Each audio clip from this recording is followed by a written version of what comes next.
Mana shu eshik ortida hamma inson orzu qilgan uyga men sizni olib kiraman, o'zingiz bitta baho berib qo'yasiz. Uy lekin juda ham haybatli ekan. Mirzo Ulug'bek rayon Salom choyxonada bir dona bunaqa uy. Voy gap. Mana kirishingiz bilan ko'ryapsizmi? Bu nima toshmi haqiqiy? Bu hammasi haqiqiy Onyx toshlari. Ko'ryapsizmi? Basseyn bo'lsa kerak. Basseyn. Hozir sezon bo'lmaganligi uchun yopib qo'yilgan. Bu yerda yozgi oshxona, mana fasadni qarang, fasadni. Bu yoqqa kirgan odamni bor-ku, chiqib ketsa kelmaydi. Hammasi naturalniy tosh qilingan, Sarvar aka. Nima qilingan? Bu yoqni keling, mana zo'r savol berdingiz. Men sizga hozir olib kirib ko'rsataman. Masalan, uyingizda yig'in qilasiz, to'g'rimi? Ichkarida alohida yana bitta zal bor. Bu yerda erkaklar bilan o'tiriladi.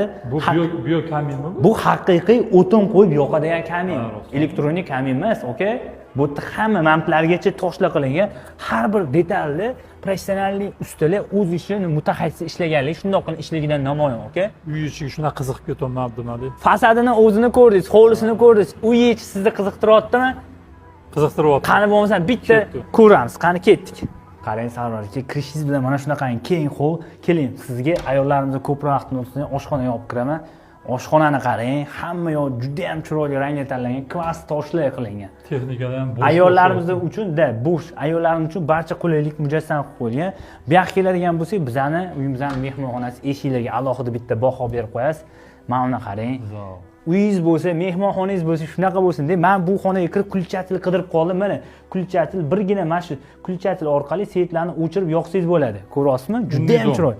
Umli dom, hamma yog'i chiller sistema qilingan. Ana endi birinchi tarafdan spalnisini sizga ko'rsataman, keling. Demak, uyimizdan mebellar polni tayyor ekan-da. Tayyor, kiyimingizni olib, mazza qilib yashaysiz. Umli dom, qarang, har bitta xonada Wi-Fi kolonkalar o'rnatilgan. Chiller sistema. Chiller sistema. Ana endi siz bu uyni ikkinchi etajini ko'ring, o'zingiz og'zingiz ochilib qoladi. Qani ketdik.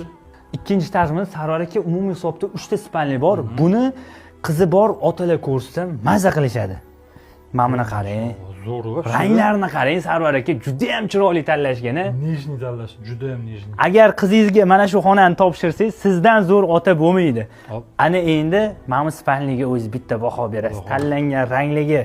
Hammamizga nasib qilsin shuni. Mana buni qarang. Yo, mashalloh. Odam ko'zi ko'rganda havas qiladigan darajada o'ta go'zal. Shkaflarigacha bitta baho bering. Sanuzillarigacha bor. Sanuzillarni ham bitta o'zingiz ko'ring. Juda ham chiroyli. Inshaalloh niyat qilgan har bir mo'min musulmonga eng kamida mana shunaqa uylarda ota-onasilar mazza qilib yashashlik nasibi ro'za aylasin. Bu uyni kimga ravo ko'rsangiz, o'sha yaqin tanishingizga bitta like bosib jo'natib qo'ying.